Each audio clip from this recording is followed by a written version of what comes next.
What's my advice to young men seeking a woman for marriage and family? You can't eliminate the necessity of being attracted to one another. That's important, and that's mysterious. So, for example, here's a funny thing. One of the things we know that attracts people to one another is bilateral symmetry. And so if you take men and you rank them by the symmetry of their faces, and then you give the asymmetrical men t-shirts to wear, clean t-shirts for a day, and the symmetrical men clean t-shirts to wear for a day, and then you give the t-shirts to women and you have them rate the odor, the women rate the odor of the symmetrical men as more attractive than the odor of the asymmetrical men.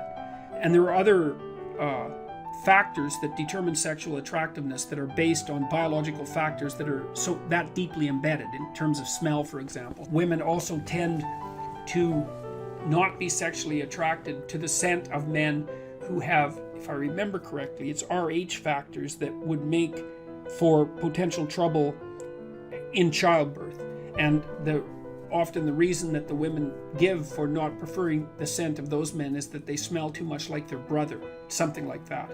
So there's weird, mysterious things that determine whether or not people are sexually and physically attracted to each other. And I think it's very important that that's part of a marital relationship. The next most important thing is trust, man. There's no marriage that's successful without trust. You've got to tell each other the truth. And one of the reasons that Jung believed that marriage as an oath, and Carl Jung, as a bond was necessary, it's really wise. Telling the truth to someone is no simple thing, because there's a bunch of things about all of us that are terrible and weak and reprehensible and shameful and all of those things, and they kind of have to be brought out into the open and dealt with.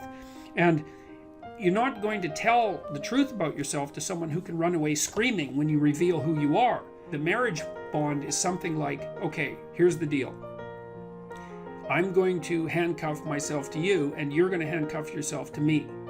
And then we're going to tell each other the truth, and neither of us are going to get to run away. And so once we know the truth, then we're either going to live together in mutual torment, or we're going to try to deal with that truth and straighten ourselves out jointly. And that's going to make us more powerful and more resilient and more and deeper and wiser as we progress together through life. And I think that's absolutely brilliant, because if you leave the back door open, man, you're going to use it, that's for sure.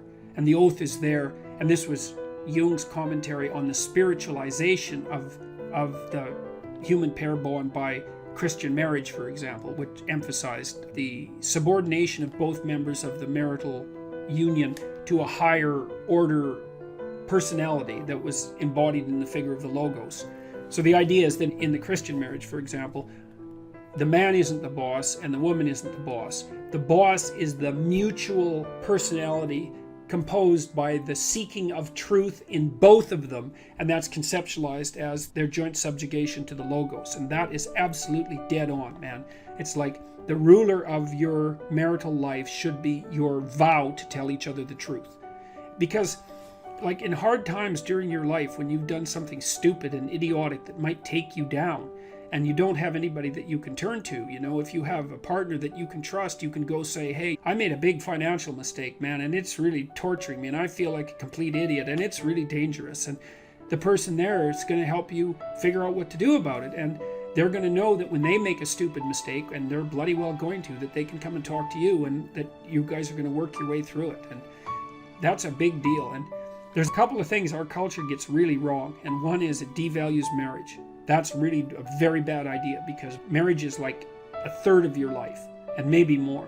And kids are a third of your life. And your life outside of marriage and kids is a third of your life, approximately speaking. And to miss any of that is a massive, massive mistake. Now, having said that, I will also say that for some people, missing one or more of those is necessary because they have a reason.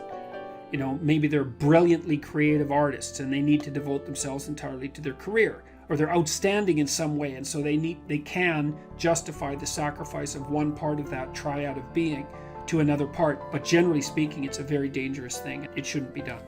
And also, kids get an absolutely terrible rap, because kids are delightful if they're well behaved. One of the chapters in my new book is called Don't Let Your Children Do Anything That Makes You Dislike Them. And you can do that, especially if you discuss it thoroughly with your spouse, the person that's helping you discipline the kids. And children are the best company because they're really enthusiastic about everything. They love doing new things. They really love you, so they're happy that you're around.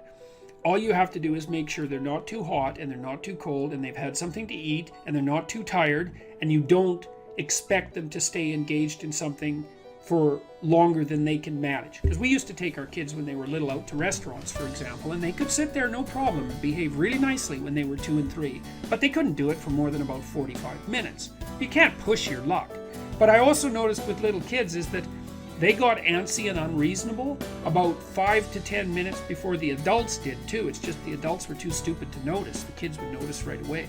So back to marriage. Well, you look for someone that you're attracted to, that you love, and then you look for someone that you can bloody well trust. And then you tell them the truth.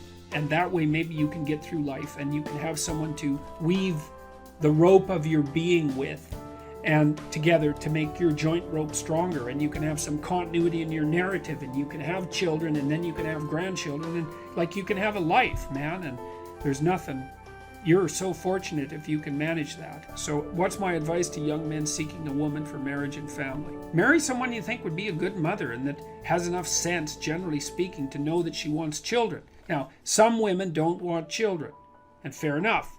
And some women perhaps shouldn't have children. That's also possible. But the general rule of thumb is, especially once a woman's, in her mid-20s, if she doesn't know that she wants children or won't admit it, unless she has a viciously important reason, then she's not oriented properly psychologically. She doesn't know what's important in life. Now, that might also be the case with you, and it probably is, but as a rule of thumb, that's a really good one.